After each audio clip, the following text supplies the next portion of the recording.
Luis, thank you so much for joining me.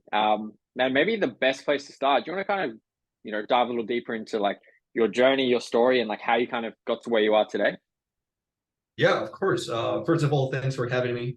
I'm 23 years old. I discovered like the entrepreneurship side of Twitter when I was 20. I think I was in college. I won a scholarship to study um, computer science.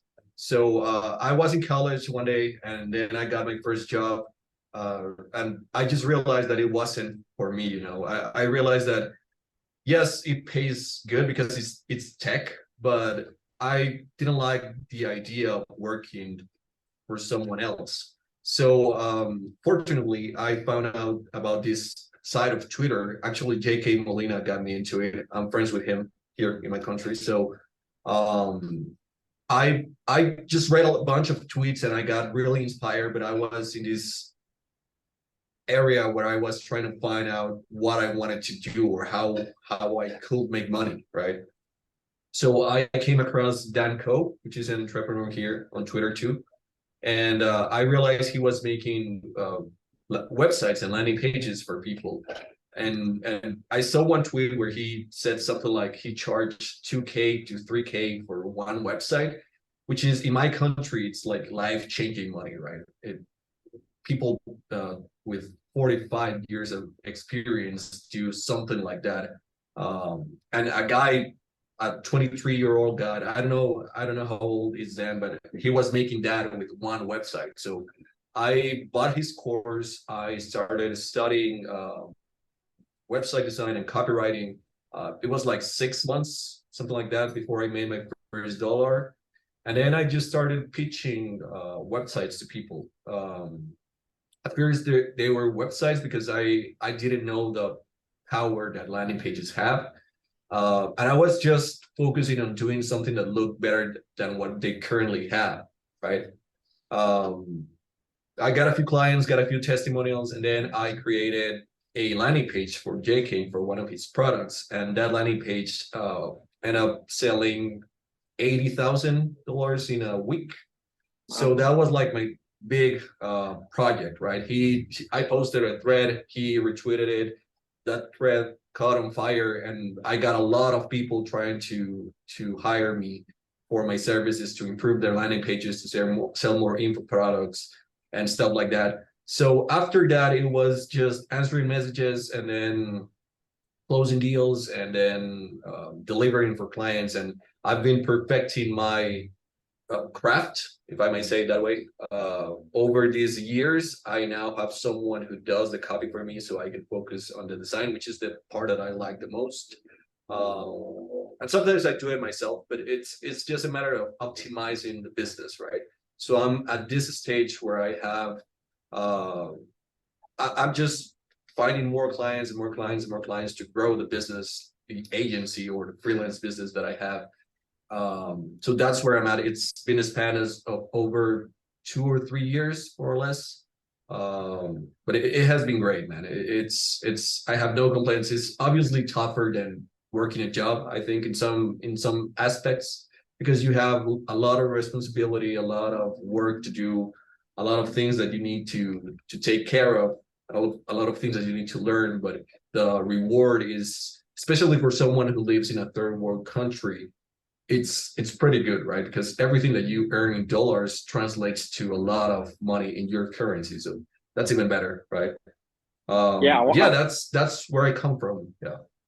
no, amazing, man. I want to talk more about like, obviously Guatemala being a third world country and you growing up there. Like, how did making money on the internet like change your life? Dude, it has been amazing. And here's the thing, here in Guatemala, what you expect to earn when you finish college, it's something like $1,000 a month if you're doing well. And that for us, it's like making a lot of money, right? People look up to you because you're making a lot of money. Um, but I have a big family, so we have this culture here of helping out your family once you're out of the house, right? So it has helped me a lot in terms of helping them and my brothers and sisters and my parents uh, live a more comfortable life. and helping people whenever they need it, right? For me, it has definitely affected the way I see money, I think, because I, previously it was like 8 hours of my time were worth, I don't know, man, like $20 or something like that. But now it's crazy because I decide how much time I invest, and usually whatever time I invest, it's multiplied by 10 times what I would have earned working a job. So it has been amazing. I'm really thankful for with life for bringing me to this side of Twitter and let me connect with so many people who are in the same goal of improving themselves and making money along the way, right?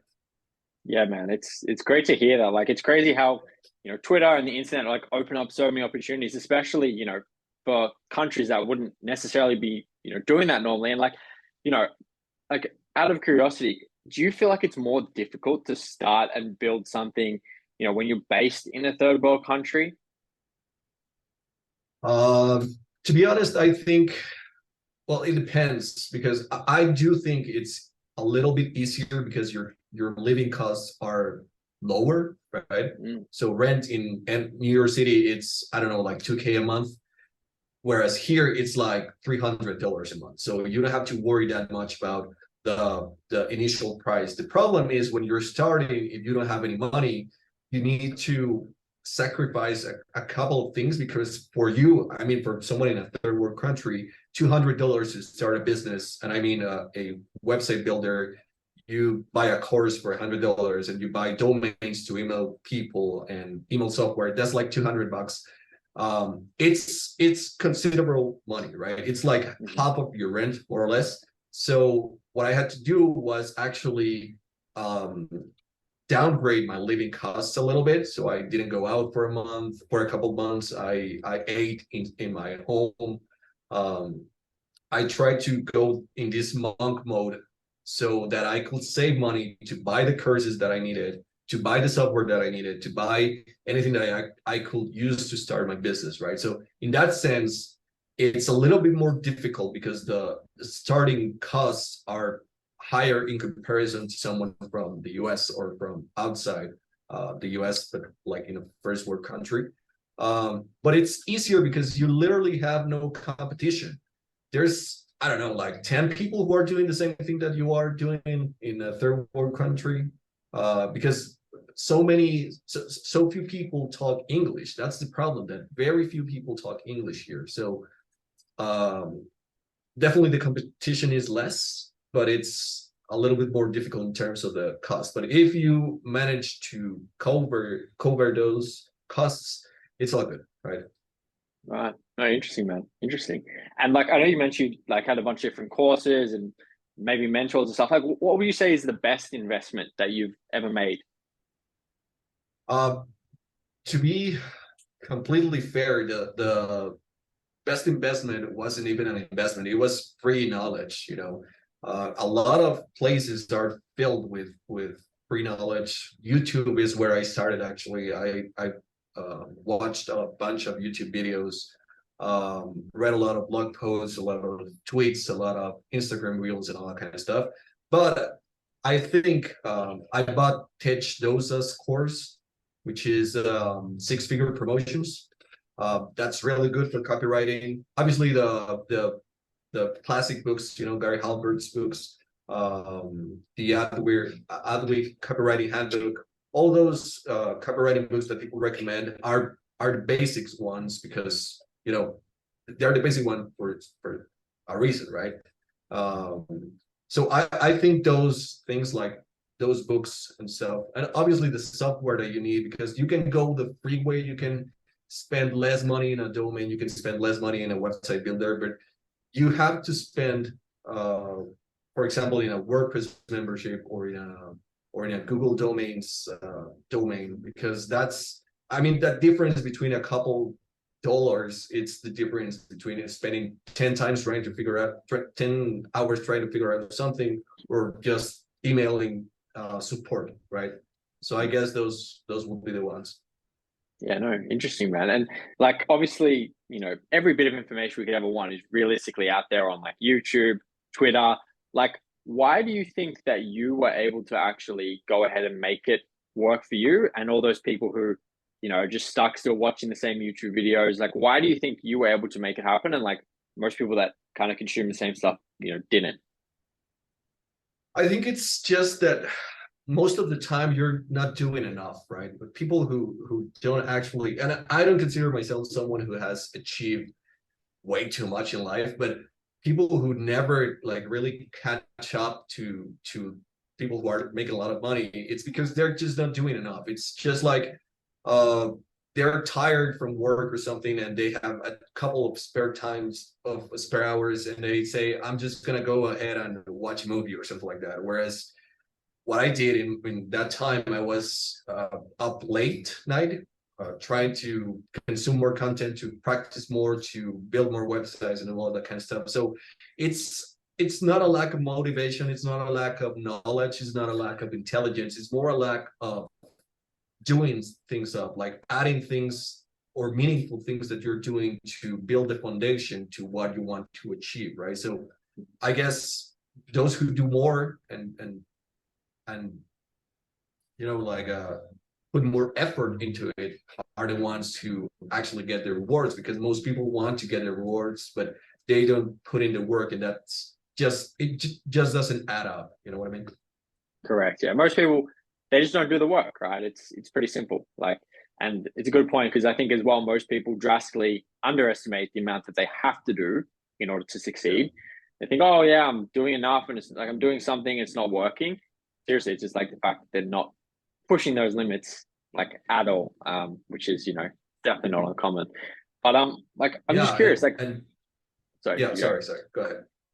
Oh, okay. So the only thing that I wanted to add is that most people also consider themselves unable to do things, where there are people who are less um, who have less capacity than them, and they're making more money just because they've been at it longer, just because they haven't given up, so they're not smarter, they don't have privileges, they are not so different than you, but they just did put in the work, right? So that's what most people should do. They should think, these guys are not smarter than me, these guys are not more capable than me, they just had more time. So if I, by that logic, right, if I keep going, I will be soon where they are, right? Maybe not soon, but at some point, I'm going to be where people that I look up to are in life right now, right? Yeah, no, 100%, man.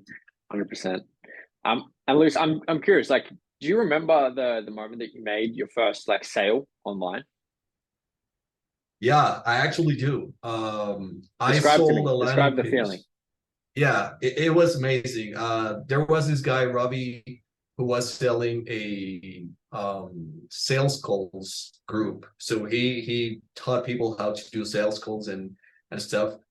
And I saw his landing page and it was horrible. It was like really bad, because he was a great salesman. He sold like $1 million or something like that. But he wasn't good at design. It wasn't his deal. So I reached out to him and I told him, listen, I created a landing page for you. So I did a landing page beforehand.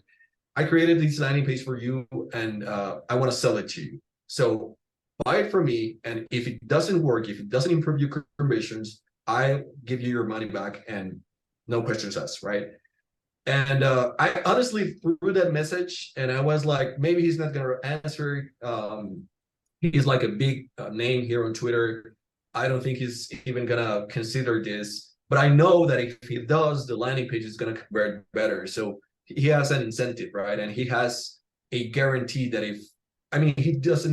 he can't lose anything, because either it works or I give him his money back, right? So then I saw the message and he said, okay, that sounds good. That was all he wrote.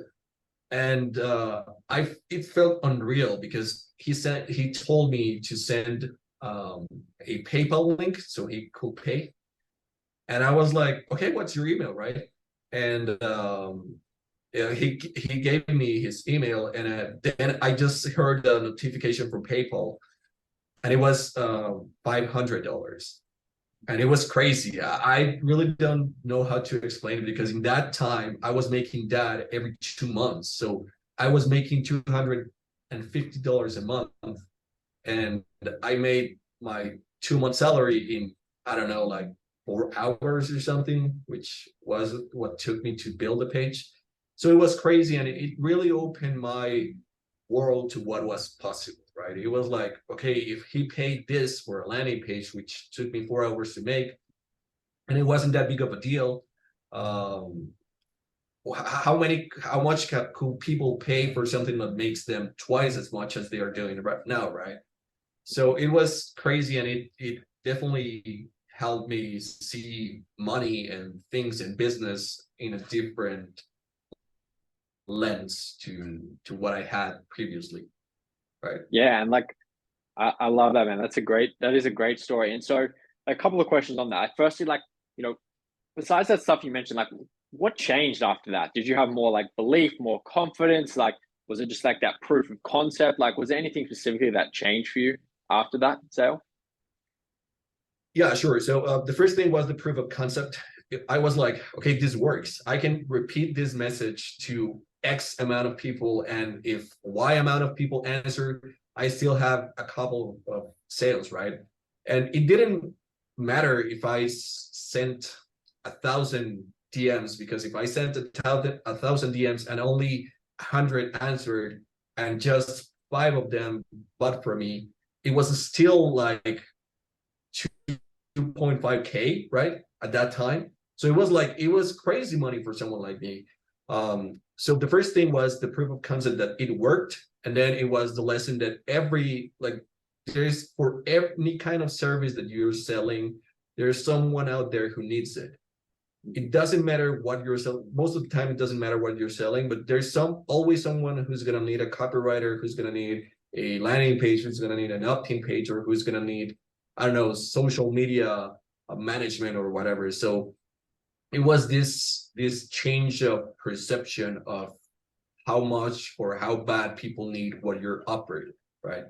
And that Right. you don't really have to be an expert to sell to people. You do have to know your stuff. I do think that's something that you have to do, because it doesn't matter. Like it makes no sense if you're selling something that doesn't work. Um, you do have to know what you're doing, and you do have to have some certainty that what you're doing works, but you don't have to be an expert or the best in the game to sell to people. That's what most people get wrong. And some people DM me and tell me, listen, I'm not as good as you at designing landing pages. My landing pages don't convert as good as yours. And it's like, dude, you've been in this for 4 months. I've been in this for 3 years. I say the same thing to people on Twitter who have been 4 years in the business, 8 years in the business, and I see their conversion rates and they're just like crazy. And I'm like, okay, I'm not there yet, but I can be there sometime later, right? So those are the things that it taught me to make my first sale online. No, that's amazing, man. It's amazing. And you know, kind of specifically to what you do now, like what's like the biggest mistake you see people make when it comes to their landing pages? Uh, well, there are many, but I guess the first one that you catch as someone who has experience building landing pages, it's their headline. So the headline is like 80% of your copy of your landing page, your email, whatever piece of marketing that you're creating. Your headline is like 80% of it. If people don't read your headline, they're not going to read the rest of your copy, right? So you need to put enough attention to the headline so that it's impossible not to catch or not to grasp, and then you have to make it impossible not to keep reading for your readers, right? So most people, what they do is they just put the name of their product. It's like I don't know, like a Twitter monetization cohort, and it's like, yeah, that works, that describes what you're selling, but is it really interesting? Does people really want to do people really want to scroll down your page? Whereas if you put something like, here's how to go to 0 to 10K a month on Twitter organically, that's more interesting, right? You have numbers, you have a tool, you have a name like Twitter, which is recognized instantly. You have a time frame because you know how much time it will take. So that's interesting. And as a reader, this takes me from I click the page to, okay, this interests me, so I'm gonna scroll down the page. And I think people are just not paying enough attention to their headline. So that's the main thing that they could fix that could definitely improve their conversions, or at least their time spent on page or whatever. Yeah, man, definitely. Conversion. I mean, the headline is hands down the most important part. That's kind of what I expected. But Yeah. Luis, like what would you say, like if you could give like one sentence piece of advice to someone who's, trying to start out as an entrepreneur, like from your own unique experiences, what would you say that one sentence would be? I think maybe just do more. Just keep doing more every single time, all the time.